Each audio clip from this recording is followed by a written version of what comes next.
Hello, everybody, and welcome to Narrative. Few people can explain Canadians to Americans and vice versa better than our guest tonight.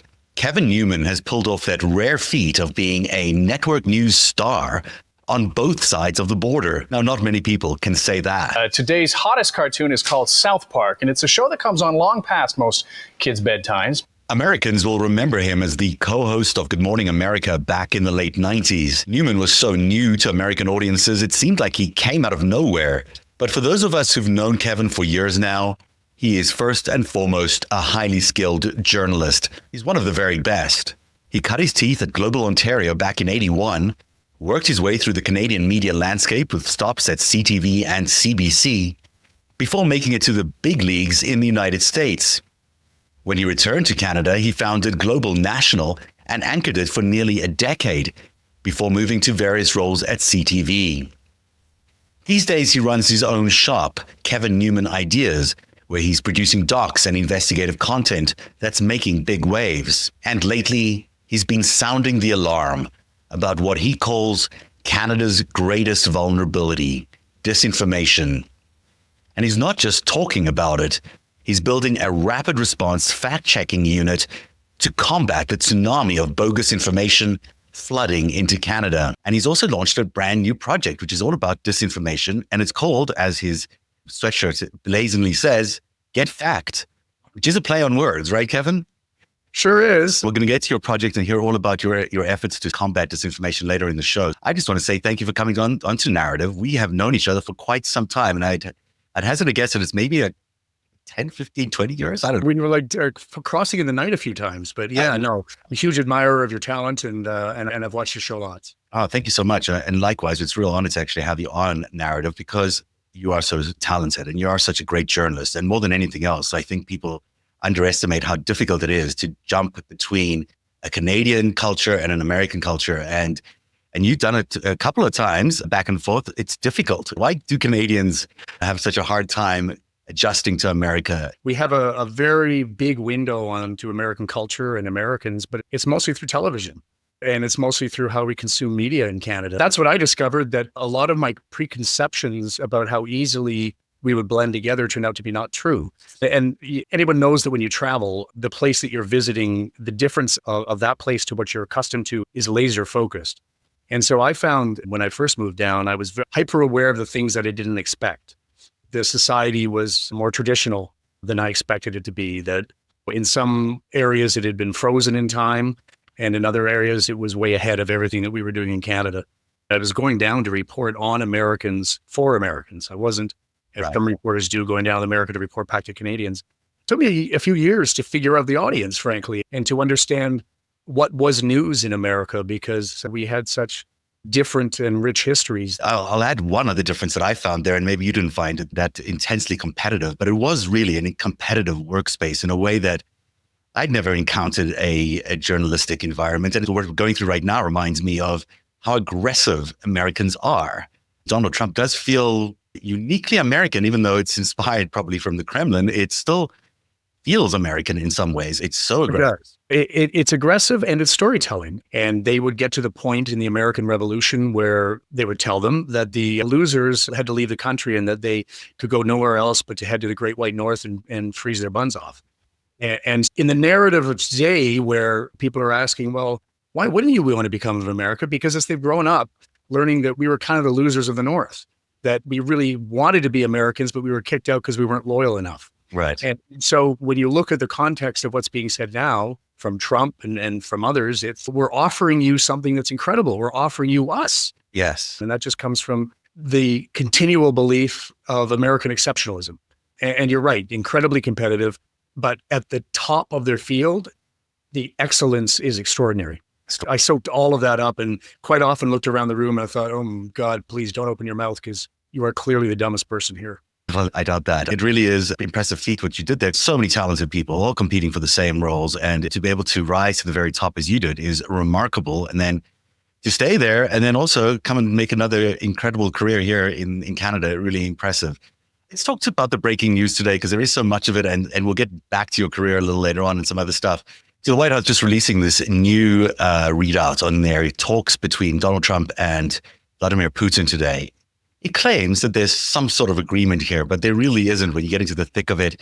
They agree on energy, but they don't really agree on anything else. They say they'll start talks in the Middle East soon or immediately, but much more than that is not given in the statement. And it's a really telling thing about the White House, because it's another myth that the White House is putting out there as this is what we've achieved. He's on his way to a Nobel Peace Prize, if you believe Donald Trump, and nothing will stand in his way, including reality. What's your sense of this relationship between Trump and Putin? Yeah, God, that is the question everyone's asking. Because as a Canadian, to imagine that he's being tougher on us than he is on Vladimir Putin is stunning. And I think that's part of the sort of the shake your head moment that's happening up here. But you even look at that statement, and what it says is that, okay, we're agreeing that there might be the possibility of a ceasefire on energy and infrastructure. And oh, by the way, we're going to be taught, we also agreed that we're going to allow normalized relations around certain aspects of our relationship. You want to bet that's energy and infrastructure jobs and pouring some of the opportunity into Russia again. The transaction, it feels very transactional. It doesn't feel like it's actually about peace. It feels about opportunity for American businesses. Both of them think, I don't know. It's stunning to me that nobody can figure out what it is. That there's just a ton of speculation about, is it that he admires the way he works? Is it that he's the mob boss who, and this is what I'm leaning towards, is that he's looking at the world through a very New York mob kind of way, which is that there are families here, there are families there. Canada's going to be one of my family, whether they want it or not, but we're going to bring them in. What that means for Ukraine is obviously proving to be difficult. What that means for Taiwan is proving to be difficult, but that is how he sees the world. When he thinks America first and pulling back into America, I think he sees it as spheres of influence on the same planet, assuming that that's enough for the other guy. Yeah. But I don't know that that's the case. I think that whether you believe he's an asset or not or anything like that, I think it's hard to avoid that he is under enormous Russian influence, whether that's through the mob, through his business activities, through his conversations would seem to be, we still don't. And I do remember that the very first thing that the first Trump White House wanted to create was a private line between Putin and Trump. And then that got leaked and that never happened. But it's clear that from the very beginning, he's wanted to have a special relationship with Vladimir Putin. And even if you pull back any of that speculation and you just say, look at their policy positions, look at the policy positions that he's pushing, everything seems to be so aligned with Russia, and the Kremlin admits it. Yeah. So unusual. You're still talking about an American president who is supposedly the leader of the free world and aligning with one of the least free countries in the world and the least free leaders in the world, but it's also frightening in some ways. Well, and as a Canadian, there's been plenty of stories, I don't know if you've seen them, where they lay the rhetoric that Putin used against Ukraine after the Crimea grab. And you look at the approach of the Trump administration to the discussion of Canada, or at least Trump's, and there's very similar. There's obviously disinformation and misinformation underway. There's a questioning of whether or not Canada is a real country. It's nothing without us, Trump says. There's questionings about whether the border is even legitimate. Those are exactly the same things that Putin laid out year after year after year to try to undermine Ukrainian sovereignty. Didn't end up working. It ended up stiffening their spine. If that's about to be attempted in a long-range way against Canada, we'll find out which way that goes. The intent is that it kind of saps our will to fight over time, but time has shown in the Ukrainian example that the longer you go on, it actually increases resistance to you over time. So it also fosters a hatred. At the end of the day, the Ukrainians absolutely hate the Russians. And I think it probably goes the other way too. And that would be a really crazy thing to imagine, that Canadians would hate Americans and Americans would hate Canadians. But when you look at the tariffs that are being instituted, you look at the narrative that is being sown every day, Trump is telling America that Canada has done something bad to them. Surely his faithful are believing some of that. Justin Trudeau is supposedly the starter of the trade war. 20% of Americans believe that. Right? And when you think about that conflict in Ukraine, as you were just pointing out, and how that narrative is what led to that conflict, are we leading to the same place where we're actually talking about a real conflict that could lead to war, it could lead to global war? I didn't think so until a week ago. Mm-hmm. I thought that was too extreme. I thought that when push came to shove, that, let's be honest, both you and I have lived in America. We have many American friends. Am I willing to die to not be American? No. You're local. That's the question, right? I would say that, Kevin. You meant to say I'll fight till the very end. Oh, I know, but I love Americans. And some of them, a lot of Americans are my very good friends. Yeah. So it's not that kind of thing. Will I feel different about them next time I see them? Probably not, because we've been friends for a very long time. Yeah. But some of those feelings will rise over time. They're already rising. I don't know if you saw it today, but border crossings were down 500,000 people between Canada and the United States. It was our March break up here last week. If you went to the area of the Toronto airport that was typically jammed as everyone went south, it was a ghost town. And so Canadians are acting in peaceful ways to register their protest. I haven't seen this yet, but there's some talk about turning American products on shelves upside down so that people recognize there's America. People are very pissed off. Nothing's happened to us yet. Yes. Right? Unless you're a steel worker in Hamilton, in which case stuff's starting to happen. And I will be interested to see what happens to notions of resilience in Canada once grocery prices go up 20%, once you can't get that part to fix something because the supply chains are all screwed up because no one knows what to charge. We're heading into something substantial, and it really will be a test of our nationhood and our attachment to it. And the truth, I think, is that not as many Canadians as you and I might expect are all that attached to it, especially the younger Canadians. There's in poll after poll that shows that people my age, 65 and older, we're ready to fight because like our money's in the bank. Right. But 18 to 34, 28% of Canadians say that this is something worth fighting for because they feel rightly that they're probably not going to get a house, that their career isn't looking good, their future is not looking good. And so the opportunity to be part of the most energetic, competitive, crazy place on earth doesn't necessarily sound like a bad deal. So is there actual polling showing that the younger Canadians are actually more in favor of this idea of annexation? Several polls, and it's not by a small margin. It goes from 67% my age. If I had a kid that was under 34, it'd be 28%. So largely due to the disinformation efforts or the vast amount of social media that's consumed by younger audiences, and there's so much disinformation there, or do you think that that's just a genuine, outlook on life? They might feel they might do better in an American setting. I think that's it. I think that's where they are in life. They've got lots of runway room and the opportunity to live and work in South Carolina.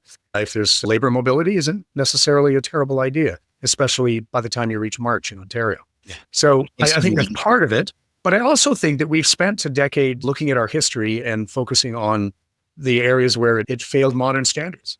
And so much of my generation's attachment is stories that weren't necessarily true, that made us feel good about ourselves. And stories that, we repeat the same thing over and over again. Tim Hortons, blah, blah, blah, blah, blah. Whereas I think younger Canadians took a much more critical eye at our history and looked at it and said, well, I know you guys feel pride, but there's not necessarily things to feel that proud about. And in fact, if you peel it back, there are things to be shameful for. So the attachment to the country among younger Canadians may be of a very different form. But economically, it makes more sense to stay as Canada. Amount of per capita debt that you'd be carrying as an individual, it's certainly much higher if you're part of the United States than if you are a Canadian. You get free healthcare here. Well, that's pretty nice. You don't get that there. There's just a lot of factors that make Canada pretty appealing. It's a small country, but boy, there's a lot of opportunity, and you have all these resources that are coming to play, plus a future which is going to be influenced by what happens up in the Arctic. You're talking about a boon in resources and a boon in trade routes and trading that goes right down the Canadian border. This is incredible to have that exposure to the Arctic. That is what, in fact, America wants so badly, is the Arctic. And they get a better deal by annexing us, I think, than vice versa. My view is that we would have a problem keeping people here because our dollar suddenly would be worth probably half of what it is today. There's no way that would be the negotiation. Yeah, you don't think so? That's what that was floated out there in the initial stages of this thing. I'd love to see the reaction to that kind of scenario in Canada. I think a lot of people would love it. All of which is to say we shouldn't be too smug about our own resilience in this moment. Yes, there's a surge of patriotism going on, but the pain hasn't started yet. So let's see. I have reason to believe, for instance, during the Afghan war, when I was anchoring Global National, when I had to anchor about continual deaths of Canadian servicemen and women in Afghanistan, support for the war went up. So we do have a little bit of that Scottish and Irish in us, like you pick a fight and we're there for you. I guess we'll see. But I think we have to be very clear that at this moment in time, there's a lot of worry, but we're not yet seeing the impact of it. And a lot of it really depends on what happens in the upcoming elections, which currently looks really interesting. You've got Mark Carney, who's the new prime minister. He is going to be likely the winner of this election, should he call it as soon as this week. He might not, but he might call it as early as Friday. And it looks like, according to the latest polls, 34% probability that he will win a majority government. That is quite unbelievable, considering just a few weeks ago, it looked like the Conservatives and Polyev were going to sweep this election. It's not looking like that anymore. I think Canadians understand that we're looking for a wartime prime minister, that this is a time for calm heads and unity. And I think that's what Carney is starting to represent. It is the opposite of what we've come to know from Pierre Poilievre up to this point, that he is very partisan, very negative, and is fighting the war that he knows how to fight. And that's a very political war in that trench. Mm. And so I think one of the things, and I've covered elections and I've anchored elections, and at the end of every election night, I always have this feeling in Canada. I haven't always had that feeling in the United States. I've always had the feeling in Canada that there is a wisdom, a collective wisdom in Canada, that when it looks at something, the right answer comes out the other end. For the last year, the answer has been, we're done with Trudeau, and we are looking at this other guy because we're done with Trudeau. And there was wisdom in that. And I think there is wisdom in this moment right now where Canadians are saying, okay, we understand what the stakes are now. So you guys got to prove which one of you is going to keep us safe. Right. And which one of you is going to keep the life as safe as you can. Yeah. And that's a big, important election ballot question. The safety and the future, financial future of every Canadian has ever been a ballot question like this one will be. This will be a very serious-minded election. And if the candidate who matches that mood, which I feel in the country, will likely do better. Let's be clear what we're talking about. In line with what you were saying earlier, we could be seeing a Canadian-American war. It's something that's not unfeasible this time. And that is really the question that Carney's going around the world as he's building these alliances out the United States and with these European leaders. This is the stakes that he's discussing with them, is what happens if there is a full frontal war between America and Canada. I think we're alone. They would fracture their own relationship with the United States if it got that crazy and if it got that far. But let's be honest, we are a military of 42,000 versus a military of 1 million plus. It's over in a week if they really want to do it. But I look at the polls in the United States, 68% of Americans aren't sure why this is happening. Like it doesn't pass is this what? Canada? It's like a South Park plot, right? It doesn't sound like an actual... No. It actually was a South Park invasion of Canada, yeah. But yeah, I think many Americans think it's all still part of the posturing of Trump and a negotiation. But I think the rest of the world believes that it's moved far beyond that, and certainly Canadians do. I think once they saw his resolve to support Putin in Ukraine with that intelligence effort, dropping that intelligence support, the Kursk offensive, you really have a sense there that he's willing to do anything and he's not really concerned about lives. And if he wants something, and he does want, as clearly as he's saying it every day, he believes he deserves for national security and international security. He says he needs Greenland and he needs Canada. He's put 48 icebreakers now. Those icebreakers are not designed just to protect Alaska. They're designed to patrol the shores of Canada and Greenland.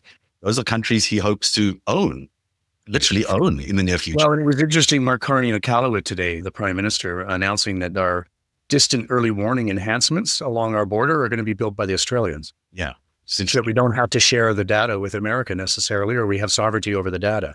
This data sovereignty thing is becoming really, really interesting in military circles in Canada, because so much of the equipment that we have bought has been to completely and fully integrate our data with the US military. And that's the F-35, that's some of the other, that has been a push inside the military for complete integration. And now, in the last 2 weeks, it's a 360 of where do we have data sovereignty? Are the Americans the only one who can cut us off from the data that we need to be able to fly these planes? Really big. Backdoor kill switch, which apparently exists in some of this technology, which the Americans might have on some of these planes and other technology we're so used to buying from them. And that's concerning. Yeah. The nature of the conversations that are going on, finally, inside government, I think I have enough sources inside saying that even inside the government, it typically takes them a while to realize that wishful thinking is dead. But inside the government of Canada now, wishful thinking is dead.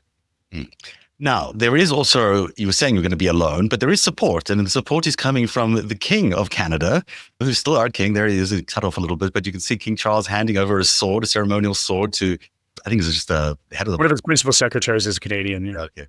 So he's handing the sword. He's not allowed to actually say anything political, right? So he's doing this symbolically because it's his only way of doing it, to hand over the sword as a will protect you kind of gesture. And there is Catherine wearing red and white, which is another supposedly sign of support by the royal family. And ultimately, we are still part of that empire in Canada. Do you still think that won't come into play in the event of an American? Well, the only deterrent that we really have against the Americans is someone else's nuclear umbrella, right? Frankly. It would be France. Yeah. And theirs doesn't extend this way. Mm-hmm. Right. Didn't have to. Now, do you think that that's fixable? You don't want to think about it. It's terrible to think about. Let's talk about disinformation then. In my mind, this is all about a disinformation war. I've been fighting it for 8 years. Twitter, as it was then, now X, became a battleground for disinformation and information. And I didn't know it at the time, but it certainly has been my 8-year experience that that's what we were doing. Fast responses to narratives that were being seeded on Twitter. And once seeded on Twitter, people don't understand the value and importance that platform had for so many years and still has today. Even though Elon Musk owns it and many people have left it, it remains the battleground. And Russia determined it was the battleground. They bought it and still own the battleground. And this is where the battle is taking place. It's a battle for ideas and story and facts. And it has real world consequences when they talk about the JFK papers and the JFK files, and it becomes something of a political issue. And today we're supposedly seeing these 80,000 pages being released. That all came from a Twitter disinformation campaign, came from the Kremlin directly. And now it's part of our discourse in America. It's becoming the story in America. It's very clear to me that this is a disinformation war, and how Canada reacts on that disinformation battleground is so significant. And this brings us to your project, which is so interesting and exciting. And tell people about Get Fact and what you're hoping to achieve. Well, let me talk to you about the information war for a second, because that's the context behind what we're trying to do. We have none. For instance, Britain has a battalion that deals with information wars, and we don't have anything at all. Britain, Estonia, Norway, Sweden, they all have all of government approaches to this thing. We have no all of government approach. Our Canadian security establishment, it does monitor misinformation, but it reports once a year to Parliament. And so if there's a misinformation attack going on, we're not going to know about it from them. And so that's the context behind what we're trying to do. And we're basically like a citizens' resistance movement around disinformation or Canadian sovereignty. This is how they're going to try to weaken our will to resist and try to undermine our political stability. This information is the weapon that's going to be used against Canada, as well as economic coercion. And to not have any sort of defense from our military and our government, frankly, is a shame, because there's nothing more important that either of them are supposed to do but defend us from attack. This is what happened in 2016 in the United States when we were fighting this battle on Twitter. It was basically soccer moms.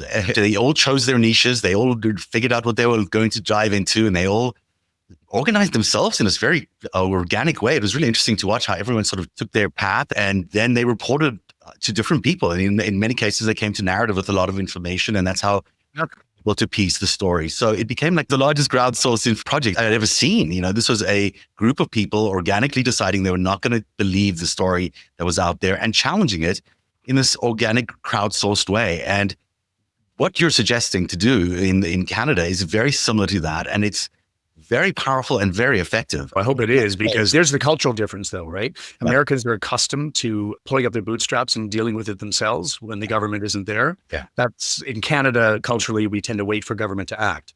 Well, we can't wait because the war is underway. So we have about 120. I just basically put a post on LinkedIn 2 months ago, and I said, okay, this looks serious. This is happening.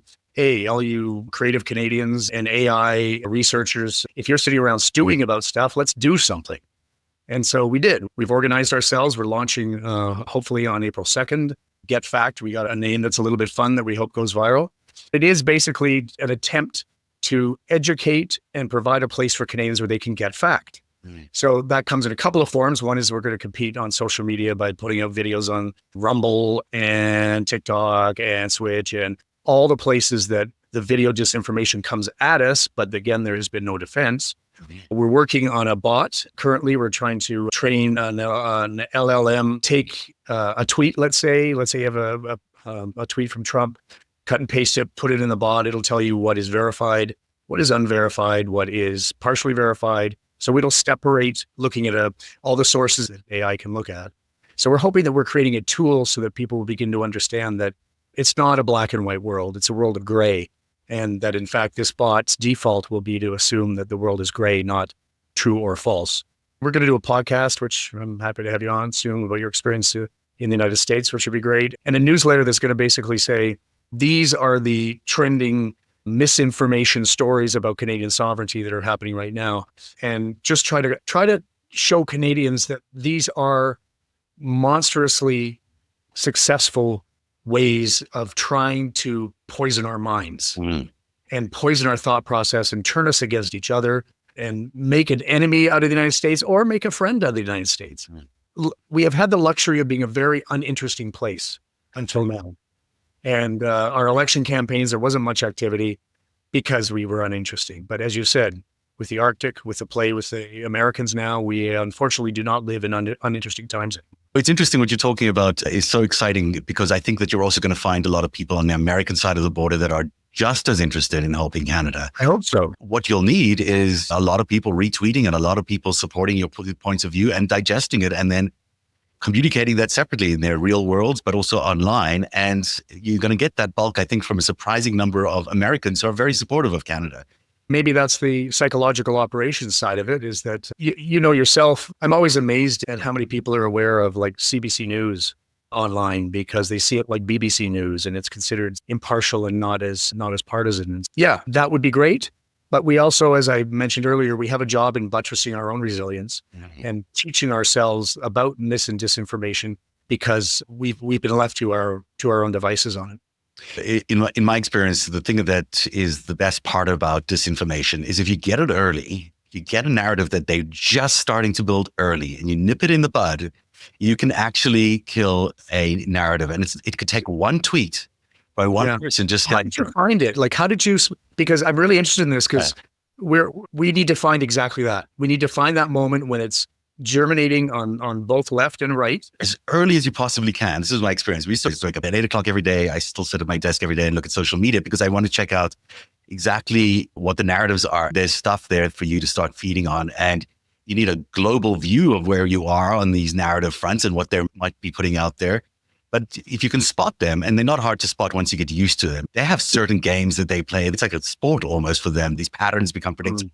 Do you have spotters that send you stuff? A lot of people send me stories along the way. I mean, this crowdsourced community would say, hey, is this true or whatever? The best way to do it is to really build a comprehensive database of what you know are facts and timelines that are very useful because you just have to cross-reference timelines with stories that they put out. And you can say, well, that's what you do a lot of. Like you pull the threads together. Yeah. Because and that's the storytelling part of it, right? Is that everybody's seeing everything come at them, but you're able to pull that together and say, here's the narrative. There's the And that's exactly why I called it that. But the idea is if you've got a factual timeline, anytime they throw facts out, because you can only be in one time